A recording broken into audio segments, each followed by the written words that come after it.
have to say that I'm optimistic. I know, of course, people who are activists against occupation for more than 40 years, and they laugh when they hear that I'm optimistic because they thought occupation will end in the 70s, and now it sounds absurd. But I think that the difference between the 70s and today is how the Israeli government itself reacts and talks about the situation. So instead of giving you my opinion, let's look at what the Israeli senior politicians are saying themselves and how they talk about the future of Israel. And very interestingly, there is no Israeli senior politician with any plan for the future for more than a few months. They don't see a future for Israel at all. As in its current political state. I don't mean that they think that it will be wiped off the map, as the people will be wiped off the map. This is a rhetorical statement. But what is going to be wiped off the map is the bureaucratic institution, which creates different legal rights to people based on their ethnicity.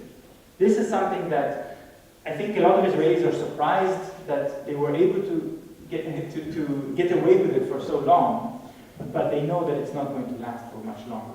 They know that there is a really big problem of violation of international law and a non-democratic system.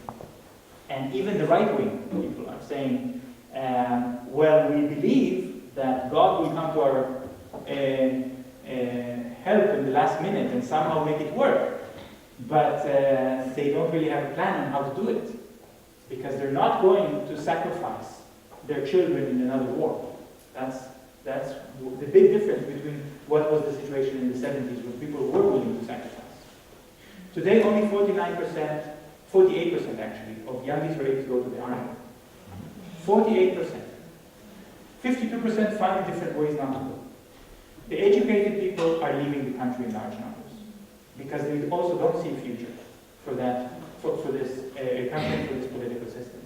But the people who stay, that doesn't mean that they are all they despaired and lost all hope. Many of them are thinking of a different kind of future, which will not be the future of a Jewish state.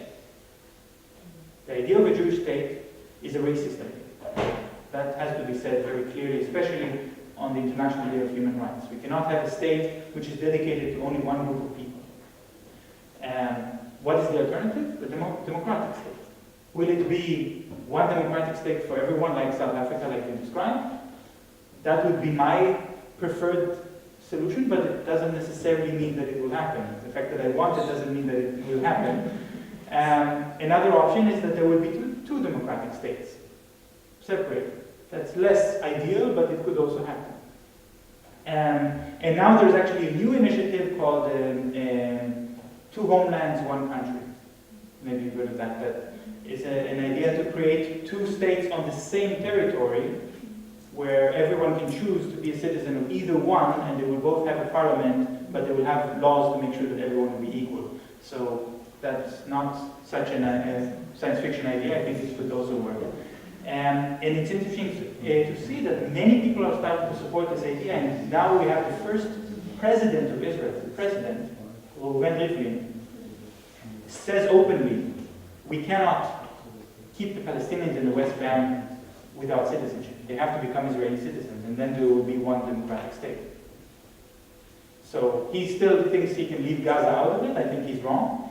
But this statement, that 2.5 million Palestinians should become Israeli citizens, is a big step forward. Yeah, I think